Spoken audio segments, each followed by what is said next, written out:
సంక్షేమ సంఘం ఆధ్వర్యంలో మేధో బీసీ ఇంటలెక్చువల్ సెమినార్ కండక్ట్ చేయడం రాష్ట్ర వ్యాప్తంగా పలు కుల సంఘాల నాయకులు, అఖిలపక్ష నాయకులు, ఉద్యోగ సంఘాలు, యువజన సంఘాలు, మహిళా సంఘాల నుంచి పెద్ద జరిగింది.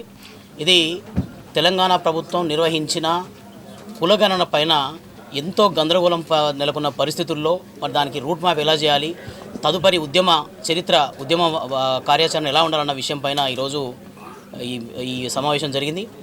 తెలంగాణ ప్రభుత్వం నిర్వహించిన సమగ్ర కులగణన అనేది ఒక్క మాటలో చెప్పాలంటే పంచపాండవులు ఎంతమంది అంటే మంచం కోల లెక్క ముగ్గురని చూపించి 2 ఏళ్ళు చూపించి ఒక్కటి రాసినట్టుగా ఉంది.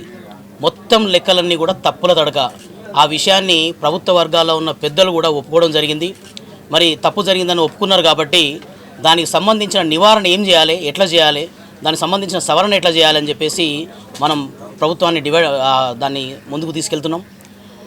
బీసీల జనాభా అంటే ఎస్టీ జనాభా పెరిగింది, ఎస్సీ జనాభా పెరిగింది, ఓసీ జనాభా పెరిగింది, బీసీ జనాభా మాత్రమే తగ్గింది. అంటే దీని వెనుక బీసీల అవకాశాలను కొల్లగొట్టి వాళ్ళకున్న విద్యా ఉద్యోగ అవకాశాలని కొల్లగొట్టాలన్న కుట్రలో భాగంగానే బీసీలను జనాభాని తగ్గించి చూపించడం జరిగింది. ఇది దాదాపుగా 30 లక్షల మంది బీసీలను అంటే అధికారికంగా చంపేసింది ఈ ప్రభుత్వం.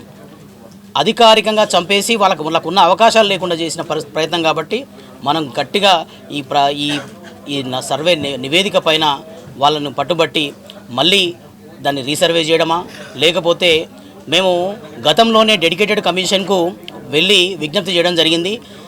సమగ్ర కులగణన పైన ప్రభుత్వం సరైన ప్రచారం లేని కారణంగా, ప్రకటనలు ఇవ్వని కారణంగా చాలామంది దీంట్లో పార్టిసిపేట్ చేయలేదు.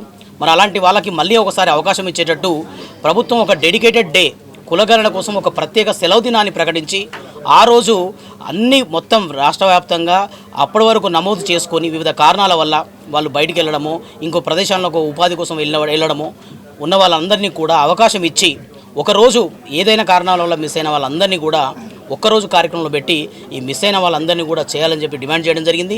అలాగే కాంగ్రెస్ ప్రభుత్వం కామారెడ్డి డిక్లరేషన్లో ఇచ్చిన ప్రకారం 42% స్థానిక సంస్థల రిజర్వేషన్లు అయితే ఏవైతే ఉన్నాయో దీనికి రేవంత్ రెడ్డి గారు, ముఖ్యమంత్రి గారు ఏం చెప్తున్నారంటే మేము మా పార్టీ ప్రకారం ఇస్తాం, మీరు ఇస్తారని అడుగుతున్నారు.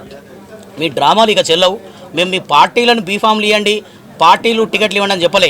న్యాయబద్ధంగా మేము ఎంతమంది ఉన్నామో మాకు అంత వాటా రావాలి.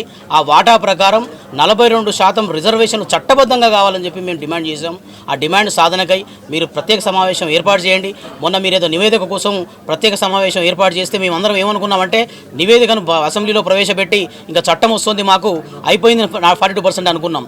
కానీ మీరు ఒకరి మీద దుమ్మెత్తి పోసుకోవడం తప్ప ఆ రోజు ప్రత్యేక సమావేశంలో ఏం జరగలేదు.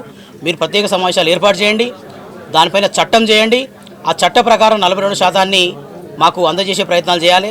వీటిలో ఏ రకమైన అంటే ఈ సమగ్ర సర్వేలో లోపాలను సరిదిద్దడంలో కానీ, చట్టబద్ధంగా 42% రిజర్వేషన్లు ఇవ్వడంలో కానీ ఏమాత్రం అలసత్వం ప్రదర్శించినా, ఇంకే రకంగా మోసం చేయాలని చూసినా మేము ఎట్టి పరిస్థితుల్లో బీసీలో ఊరుకునేది లేదు.